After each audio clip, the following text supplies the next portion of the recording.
Hi, welcome back to Meet Your Body. I am so happy to have you here today as we are talking about something that is very near and dear to my heart. And I don't know if I've told my whole story anywhere before. I've definitely told bits and pieces of it. We are talking about IVF today and my journey with IVF. So we will have in the coming week, we will have an expert on. So I'm bringing in an amazing expert, an infertility doctor, to talk to us. So that'll be next week on the podcast.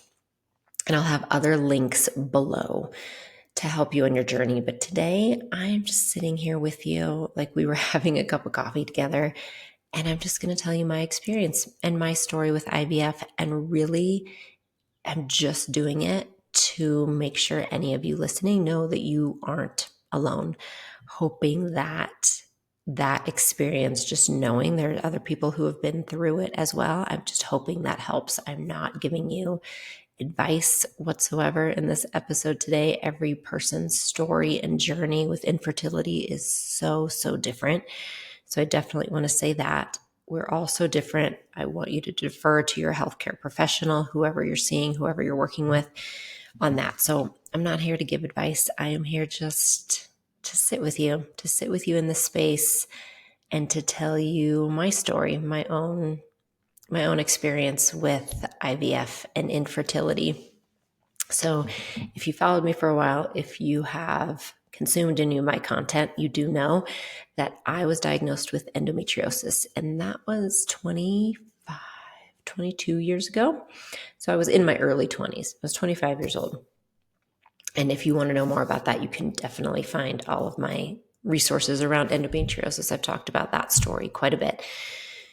So I remember waking up from surgery and being told, this is something you're going to have forever. It can't be cured, and you may have a hard time having kids. And I had always wanted babies. Always. It wasn't even a question to me of if, it was just a question of when. I wanted to be a mom. And so I really hung on to that and made it my goal to be as healthy as I possibly could, to be able to have children. And so I went through a lot with that, a lot with endometriosis, managing all of those things. And as you know, any woman could tell you who has decided they want to have kids or they want to start trying, it's just such a trip in that you spend a very good portion of your life trying not to get pregnant. And then when you are ready and you want to be pregnant, you want to be pregnant right that moment. There isn't a lot of in between, which means also you just don't really know how your body will respond. I mean, really, you don't know if you'll be able to get pregnant or not until you start trying. So I knew my health history, right? Like a lot of you probably have a health history or know you might have a health history that might make it a little harder to be pregnant. I had that, but really, I didn't actually know how that was going to be put into place until we started to try. And so I was 34 years old when we first started trying. Is that right? 34. I was 34 years old when we first started trying to get pregnant, my husband and I, when we decided we were ready. And so we did. And 5 months later, I was pregnant. And so I was able to get pregnant naturally after 5 months of trying. The doctors said it was a literal miracle because of my body. And I really just figured maybe my endometriosis wasn't that bad. That's kind of what I thought was maybe it's not as bad as everyone thought. And so we were able to get pregnant, had our amazing, wonderful daughter when I was 35 years old, and just figured I wasn't going to be that person that had a hard time getting pregnant. I, again, was just going to be one of those really, really lucky people. And so a year after we had our daughter, we started trying again. And we tried, and we tried, and we tried for about somewhere between 8 months and a year. And in that time, yes, my anxiety was going up. I mean, I was older, and I didn't know. I just assumed we'd be able to get pregnant, to be honest. I just assumed it would be fine. It was the first time around. I 100% just assumed it would be fine the second time around. And so after, like I said, 8 to 12 months, somewhere in there, I decided to see a reproductive endocrinologist. So we had moved during that time. So because of my endometriosis, and I actually have something called a prolactinoma. It's a small benign tumor on my pituitary gland. Because of those things, I had a reproductive endocrinologist prior to being pregnant in the past. We had moved, so I decided, you know what, I'm going to see an endocrinologist again. Let's just get all my levels checked. Like maybe it's this prolactinoma that's causing me not to ovulate. Who knows what's going on? Let's just have everything checked. So we started that process and went through all the tests, right? Had all of my levels checked, hormone levels. We started with that. Yes, we did sperm count, did all that, everything fine. Everything really came back with no clear answer. The doctor said, I really don't think it's your endometriosis. You had no problem before, but let's do the test. And I'm sorry, like I said, I'm sitting here with you having coffee, telling my story. I didn't write down all my notes for this. So we had the test that checks the flow of your fallopian tubes that I don't remember the name of right now, that I know many of you could tell me the name. It starts with an S. I could look it up. So I had that done. And that, again, assuming, okay, if we have a blockage, we're going to be able to see this. And that's what endometriosis can cause, is it can cause many things, but it can definitely cause a blockage in the fallopian tube so that the egg can't travel from the ovary to the uterus, which can then cause a problem getting pregnant. So we had that test done. Fine. The results were totally fine. No blockage shown in my fallopian tubes. And at that point, obviously, we had kept trying. For me personally, during that time, I was having more and more pain, a lot of cramping, a lot of pain that reminded me of my endometriosis pain. I mean, I was having pain, or cramping 23 days out of every single month. And I was also doing everything possible to make myself as healthy as possible and to become pregnant. And again, if you're listening to this and you've been through or you're going through infertility, I know that you get it. I mean, every single possible food, I was eliminating foods that might be a problem. I was adding all the foods. I was doing the pineapple core, eating all the Brazilian nuts, everything that could possibly help fertility. I was seeing a reproductive acupuncturist. I was getting massage done. I was trying to work on my nervous system. Literally everything that you could do, I was working on that. And I had regular periods also. I'm just throwing it out there because, again, any of you going through it, I know it's helpful to have all the information. So I had always had what I would consider regular periods. Yes, I had severe endometriosis, but my periods, my cycles at least, were fairly regular cycles. So that's where I was with all of that. And so with that, I was definitely having, I don't want to say stress. That's too light of a word for it. When your body isn't doing something that you really, really, really, really want it to do, and you feel like it should be able to do that, and it feels like everyone around you can do it without a problem, it can cause some really deep pain. It's a hard time. For me, infertility was absolutely one of the hardest times in my life.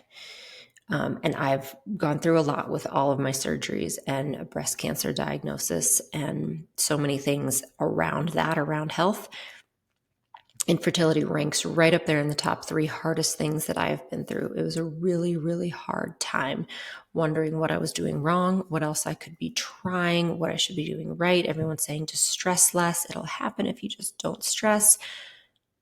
But everything was just causing me more stress. And really, again, going back to the fact that I was able to get pregnant the first time, which makes me very lucky. I'm going to absolutely acknowledge that. We were so lucky.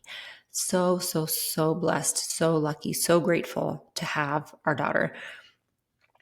It just also caused some things in my brain. Okay, what did I do wrong this time? What have I done wrong? What did I break? What happened? They call it secondary infertility, when you're able to get pregnant the first time and not the second time. The label is secondary infertility.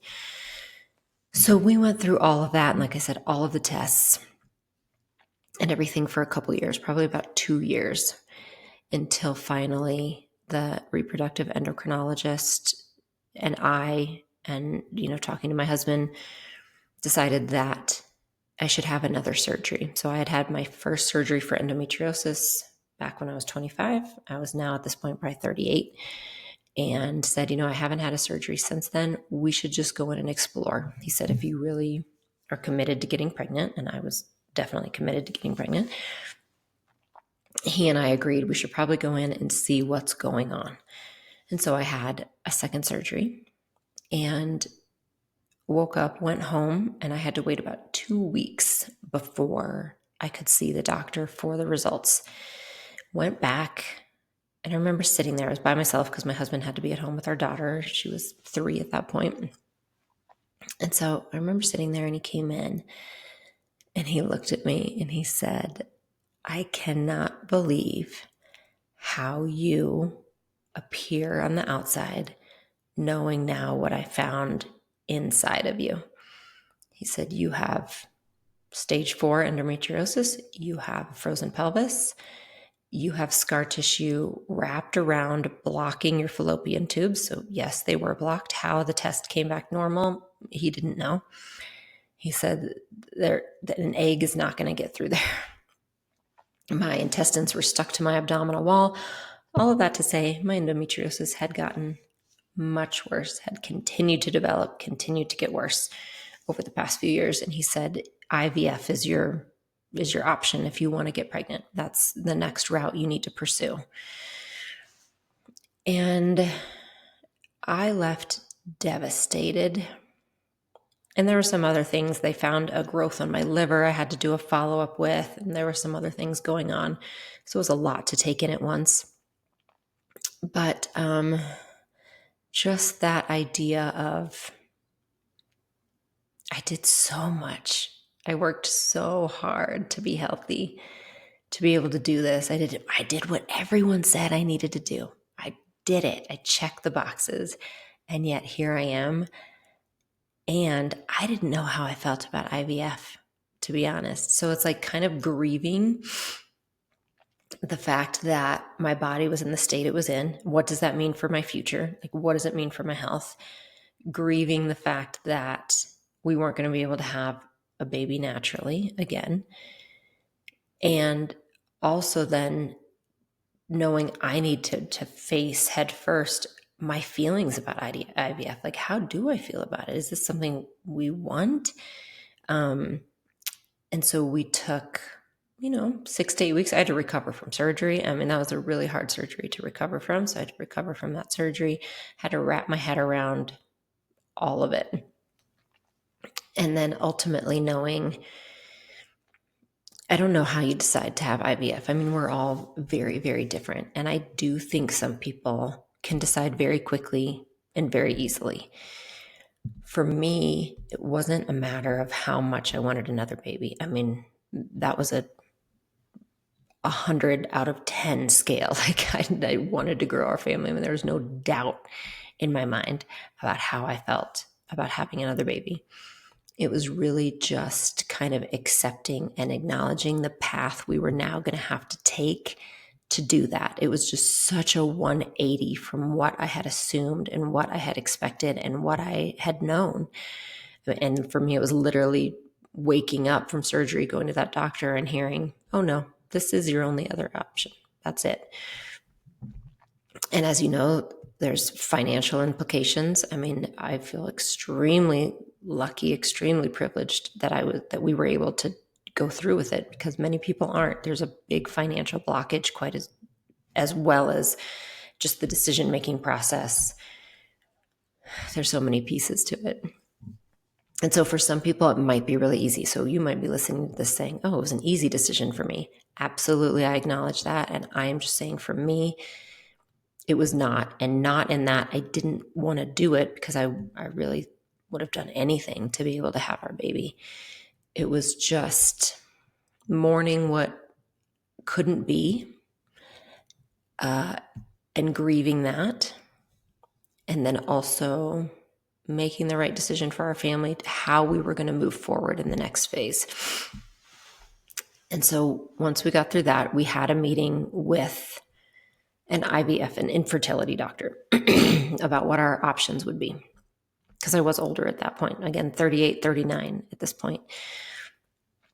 So we went through that process. And if you are wondering how it works, I want to give you a step-by-step. I also, again, am just kind of sharing my story, but I do want you to kind of have some tools. So I will break here to say, and more next week when we have our expert, our infertility doctor on, we talk about this, about kind of what steps to take and at what age to do it, having your hormones checked, all of that. So she gives some really good information about that. So make sure you check next week's episode of Meet Your Body for that. I will say, from my standpoint, I truly believe knowledge is power. I think that for everyone, but I really believe that for myself. It's how I kind of work. And so I just said, you know what? Let's just meet with someone and get some information. Like, I don't know what's going to come next, but let's find an office we like. Let's find a doctor we relate to. Let's find out the cost. I didn't know anything. I'm like, what's the cost? What is the timeline? What do we even start with? How does this work? I mean, even being a physical therapist for a long time and working with women who'd been through IVF, I didn't know a thing because I didn't have to do it myself. So I didn't bother to learn much about it. And so for me, that was the first step. So I would recommend that if you just want to gather information. Most of the times your consults are free. You can start with that. You can start gaining information, seeing if it might be right for you, seeing what the next step is. And a lot of times they might say, oh, you don't even need us yet. Go do this and try a few things and come back to see us in 6 months. It'll help you get kind of a timeline. And again, at least be able to put one step in front of the other to gather some data to make the best decision for yourself. And so that's what we did first. After kind of, again, healing from my surgery, wrapping my head around a few things, we took a couple months. We took a trip. Hawaii is our happy place. We lived there for a very long time. So I remember after my surgery, it was probably 8 weeks after my surgery, and I was still not feeling, great. I was fairly tired. And again, I was just mourning and kind of in grief a little bit about it all. And I remember we went to Hawaii for 2 weeks, and that was a really good opportunity for me to just sit. Like we just played with our daughter. I just played with her. I let my body heal. I just got in the salt water. So that is one thing I want to say. If I don't mention it again in this podcast, one thing I really want to say is during this entire time, whatever piece of the timeline you're on, whether you are just starting to try and you're unsure about what's coming, if you've been trying for a while and you're starting to get a little nervous or fearful, if you've been told you need IVF, if you're not sure, if you're considering freezing your eggs, whatever, wherever you are, how can you nourish yourself during this time? There's so much stress around. Are you doing everything right? Are you taking care of your body right? Are you helping your fertility? And it can feel really stressful, like checking off boxes. How can you also, though, nourish yourself? You need to nourish yourself. Like, what does that feel like to you? So that was a piece of that for me during that kind of healing, grieving time before stepping into the next phase. I really needed that time to take a breath. Like, I needed to wait 6-8 weeks to just sit in that, to kind of sit in that messy middle of, oh my gosh, okay, it's not going to look this way that I thought it was. My body, I need to address my body. I need to take care of myself as I heal. And what's this next phase with endo for me? And then can we feel really good about stepping into this next phase? Am I ready for that? So take that time. Take the time you need. I know it feels like you're on a really fast timeline and you want to get things done fast. Just take a moment. You don't have to take a long moment, but just take a moment. Take a few breaths. nourish yourself in whatever way that looks like to you. So that's what we did. And then we started the, data gathering kind of process, met with some doctors, and then really just sat down, my husband and I, and said, okay, is this what we want to do? Like, is this the right decision for us? Yes.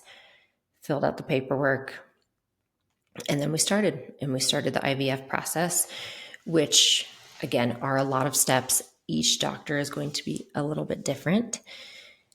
So find a doctor you like, find a doctor you really trust. I think it's great to get recommendations from friends or people you know.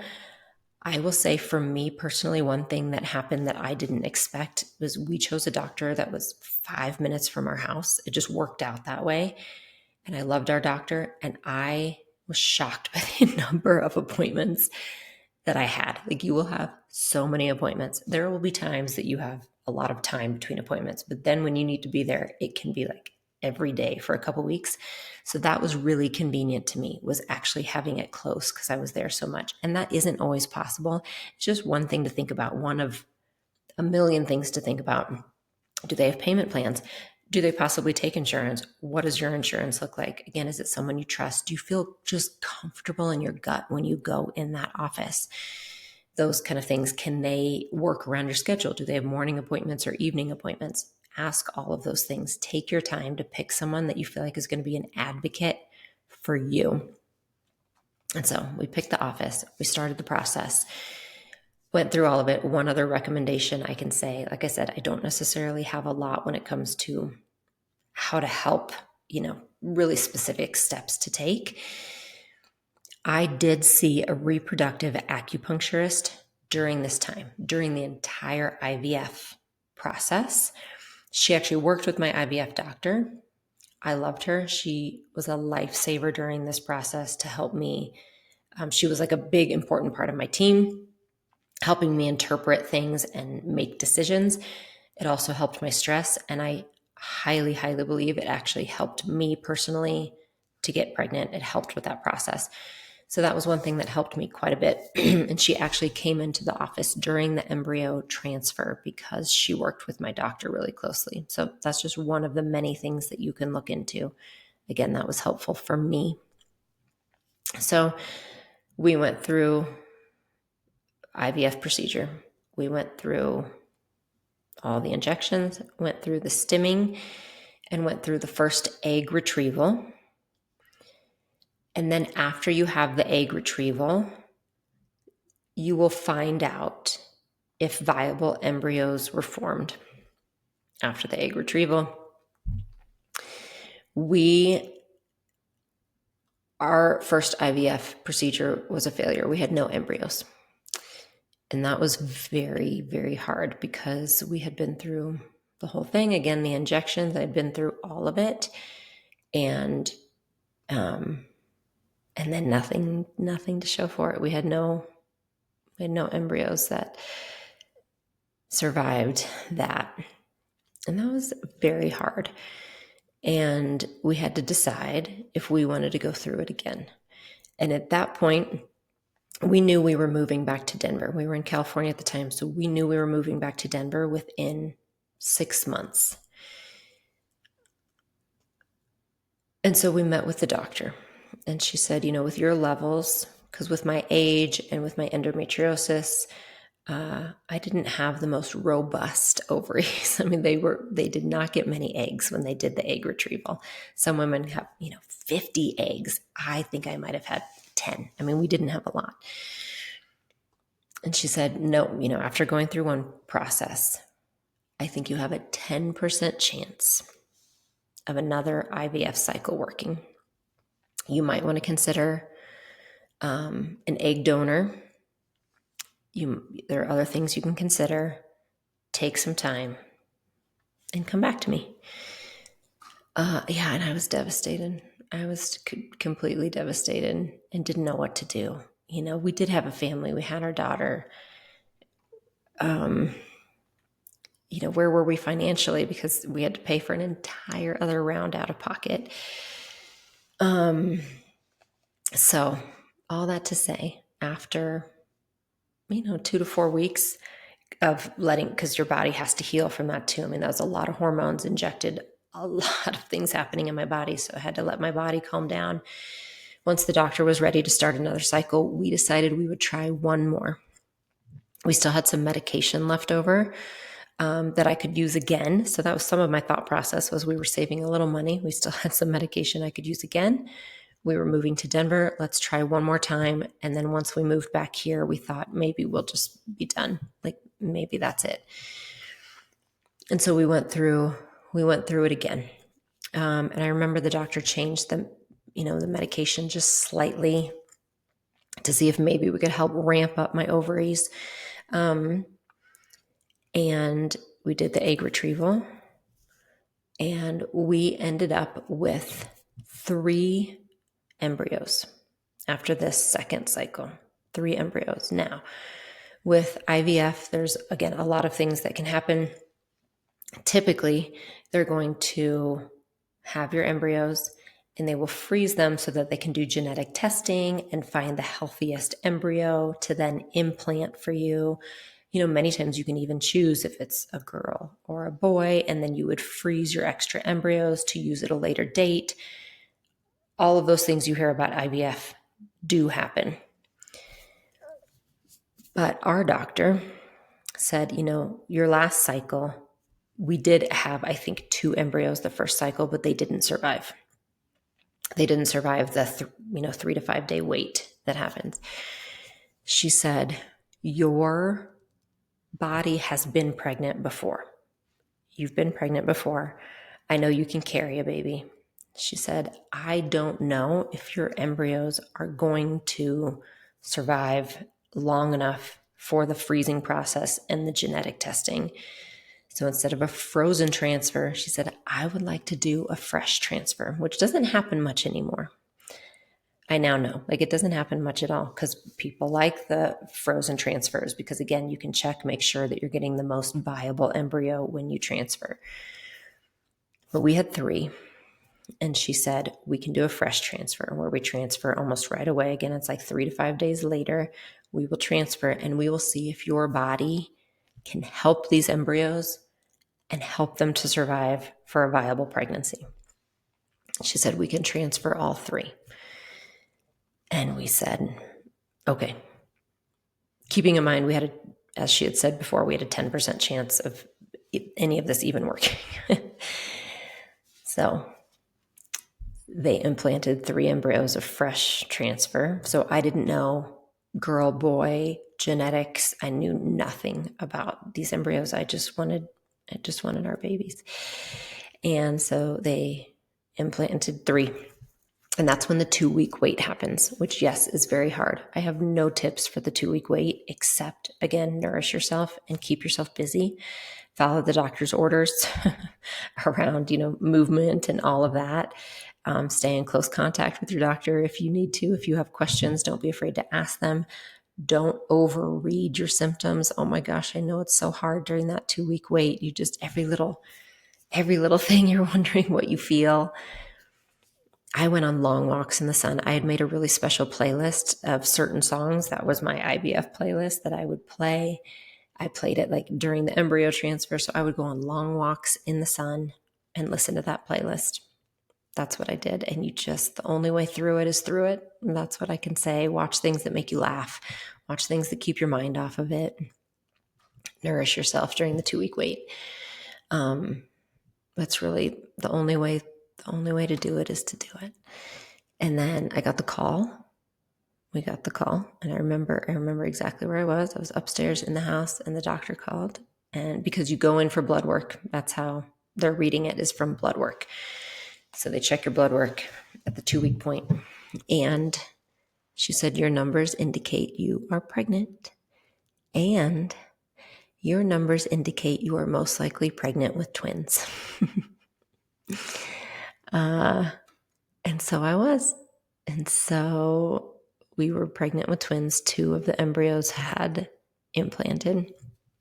So after that, you continue to see the IVF doctor for follow-up appointments until I feel like right about the end of the first trimester.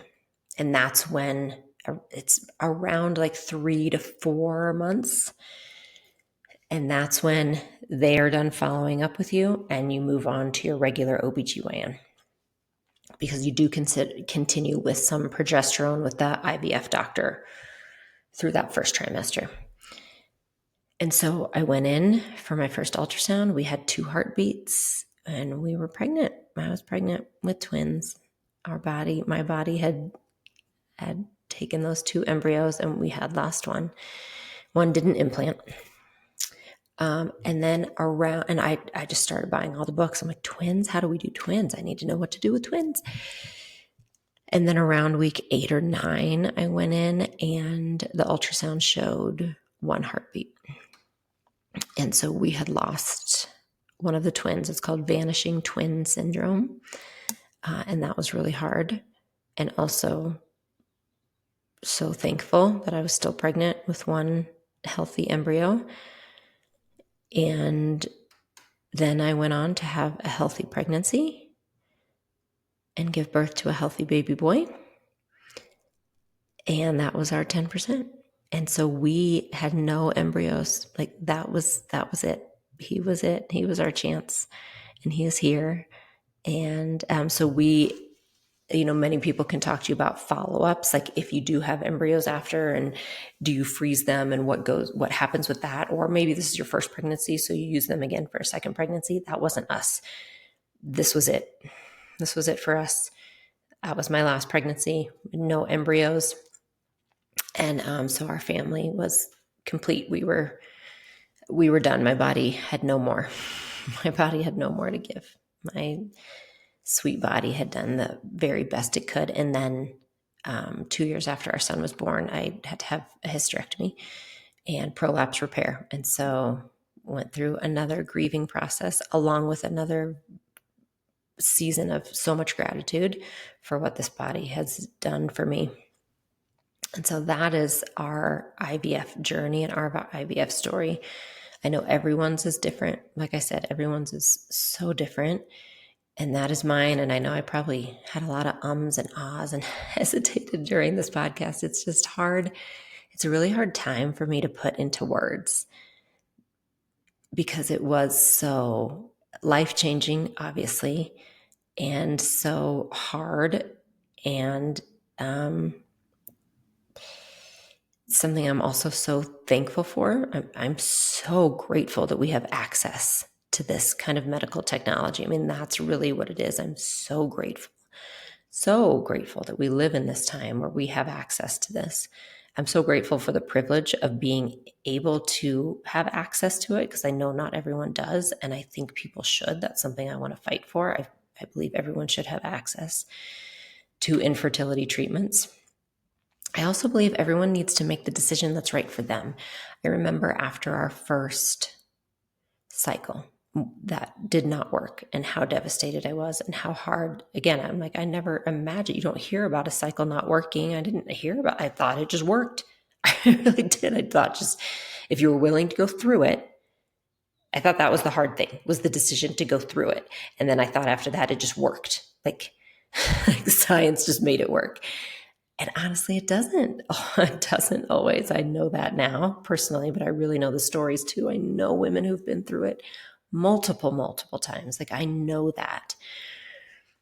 But I was in a place of not understanding that and feeling like, gosh, I have to decide if we're going to do this again or if we can do this again. And I remember a friend saying, well, how bad do you want another baby? And I'm like, what?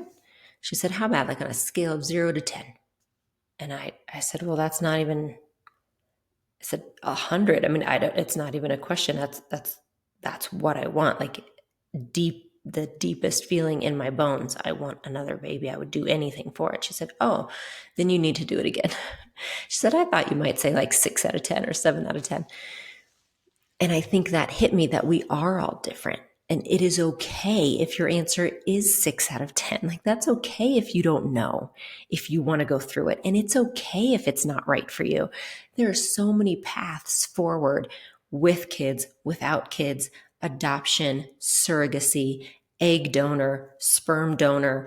There are so many options. And there might be options that you just don't want to have to choose. And I get that. Like, I wanted to be able to have a baby naturally. And I couldn't that time around. And there's so many women that that's the case. You wish you didn't even have to make that choice. But just know there are then choices in front of you. This was ours. This is what I made that was right for me. And you have to do whatever is right for you. And just know that you are in control of those choices. Like, I want you to have knowledge. I want you to sit again with it. That's one thing I just can't recommend enough, that you take a little bit of time to take that breath and decide, what do you really want? I want you to also know, however you make your family, kids, no kids, friends as family, extended family, adoption, all the things we just said, however you make a family, that is beautiful and sacred. That is worthy and valuable and amazing and so, so important. It's how you do it. It's how you create your family and how you find a way to feel like a partner with your body. And this is how it worked out for us. And I will always be grateful for this journey. Do I wish I maybe wouldn't have had to go through it? Yeah, sure, I do. Am I so grateful every second of every day that I went through it, and that we decided to go through another cycle, and that we had a doctor who was willing to do some alternate options to make it happen for us? Yes, every second. Every second. I am grateful for that. And I always will be. And so that's my story. A couple things that people ask quite a bit. I want to hit frequently asked questions. Again, being a physical therapist, I get asked a lot about exercise during IVF. Gosh, this is a tough one because there's such varying information out there, and there's not a lot of really clear information about what you should or shouldn't do. Ask your doctor. Like, this is a time, you are not going to be through it forever. Okay. It is a short amount of time in the grand scheme of things. Your doctor has specific ways they may like to do things. Follow their advice. In general, what I can tell you, especially if you aren't quite seeing a doctor yet, do whatever nourishes your body. Again, right? You want to be healthy. Yes. So you need to be exercising. And if you're not even trying to get pregnant yet, just make sure that you are exercising regularly, doing what you like, doing what makes you happy, and that your cycles are regular. If your cycles are regular and you're generally healthy, you can probably exercise in whatever way that you want before trying to get pregnant. If you are then going through IVF, you just want to make sure, again, follow your doctor's advice. In general, I'm saying this is a very general statement. In general, during the beginning of the IVF process, you can continue to exercise. A lot of times they just don't want you to do really stressful, like HIIT workouts necessarily. But I continue to do most of my regular exercise through the very beginning of IVF. Once you get to the stimming part, and you'll know what that is once you're in it.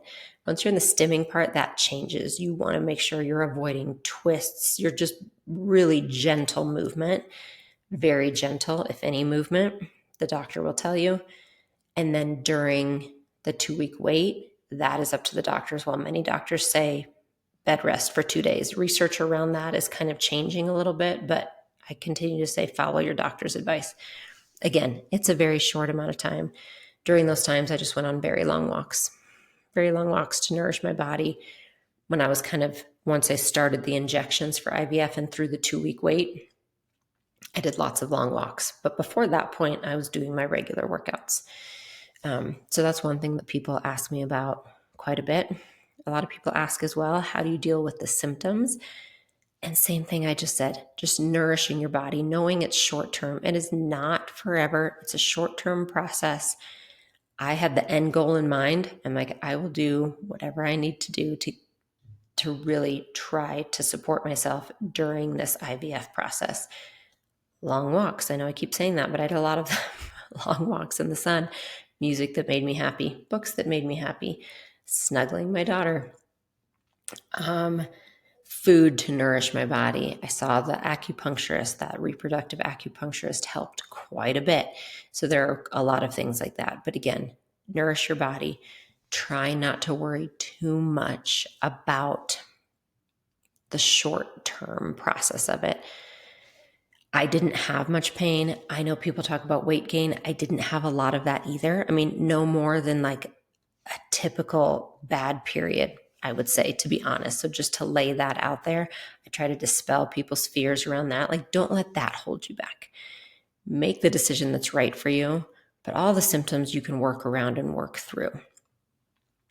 Right? Like I said, it's short term. It's really more about what is best for you and your body and your family and yourself long term. That's how you should probably make your decision making process. I hope that you were able to kind of follow along with my ramblings today about this subject. It is, like I said, near and dear to my heart, and not always, it's just hard, not easy for me to string coherent thoughts around it because it is so much of a feeling. But I hope that helped.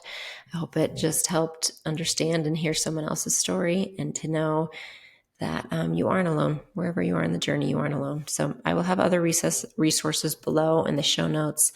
And thanks so much for stopping by today. I will talk to you soon.